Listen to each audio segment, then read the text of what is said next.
Assalamualaikum warahmatullahi wabarakatuh. Perkenalkan, nama saya Yopayu Yuliano Saputra. Di sini saya akan membahas tentang historiografi Islam pada masa klasik. Yang pertama yaitu sejarahnya, yang kedua yaitu sumbernya, dan yang ketiga yaitu tema-tema historis.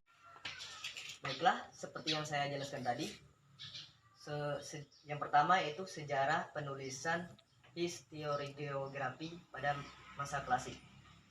Menurut Hussein An-Nasr, sejarah penulisannya itu terbagi menjadi dua arus. Yang pertama yaitu arus lama dan yang kedua yaitu arus baru.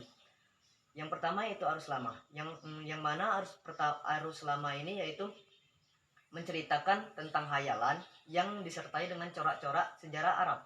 Dan yang kedua yaitu arus baru, yang mana arus baru ini merupakan cerita-cerita tentang biografi yang disinari oleh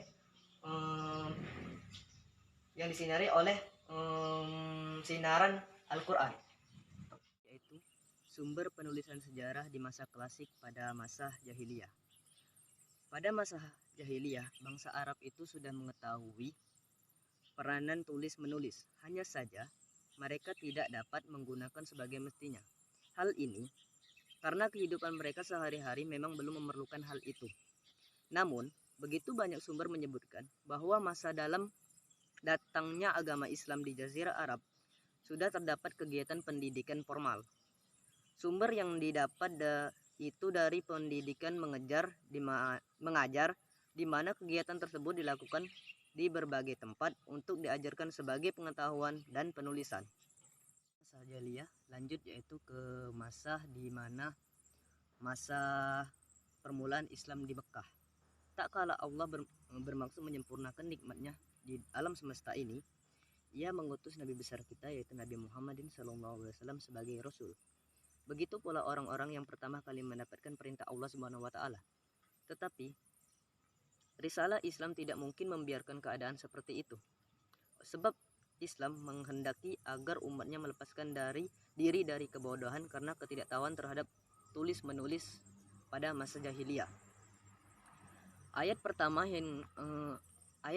yang diturunkan kepada Nabi Muhammad SAW yaitu surat Al-Alaq ayat 1-5 yang berbunyi, A'udzubillahi minasyaitonirrajim, Bismillahirrahmanirrahim, Iqra bismi rabbikal ladzi khalaq, khalaqal insana min 'alaq. Iqra wa rabbukal akram, allazi 'allama bil kalam, 'allamal insana ma lam ya'lam. Setelah masa di Mekah yaitu lanjut pada masa Madinah, yang mana masa Madinah ini merupakan masa di mana Rasulullah SAW setelah para sahabatnya hijrah ke Madinah. Di Madinah ini Nabi Muhammad SAW beserta para sahabat disambut dengan baik. Mereka bahkan diperlakukan dengan baik dan melakukan pesta. Di Madinah ini Rasulullah SAW menyebarkan Islam tidak secara dengan sembunyi-sembunyi lagi, tidak seperti pada saat di Mekah. Beliau menyebarkan agama Islam secara sembunyi-sembunyi. Sedangkan di Madinah beliau menyebarkan agama Islam secara terbuka atau secara tidak sembunyi-sembunyi lagi, karena beliau disambut oleh para penduduk Madinah dengan sangat baik, karena sebelumnya penduduk Madinah sudah memeluk agama Islam. Setelah masa Madinah yaitu masa Umayyah, yang mana masa Umayyah ini merupakan masa di mana Rasulullah SAW telah wafat. Di sini Bani Umayyah berkuasa yang dipimpin oleh Muawiyah bin Abi Sufyan, yang mana beliau merupakan orang yang sangat tegas dan teguh dalam pendiriannya. Menurut pendapat Al-Ghazali dalam bukunya tentang Bani Umayyah ini, berpendapat bahwa hal-hal yang berkaitan dengan tulisan-tulisan prosa masa Umayyah perlu mendapatkan catatan penting, sebab karya-karya mereka umumnya hampir punah. Dalam bidang sastra, semangat non-agama dan non-Islam telah mempengaruhi tulis-tulisan mereka. Semangat yang sama juga mempengaruhi penyair yang hidup di wilayah Daulah dan Bani Umayyah. Dua penulis dari masa ini yaitu Ubaid bin Syariah dan Wahab bin Munabbih yang memperoleh dorongan tidak makus untuk mempelajari sejarah. Sedangkan Musa bin Ubaid dan Ibnu Ishaq, di mana keduanya adalah penulis kisah-kisah perang Nabi Muhammad SAW, kemudian yang mengumpulkan hadis-hadis Nabi adalah Az-Zuhri yang menuliskan kitab tentang zuhud, yaitu Asad bin Musa.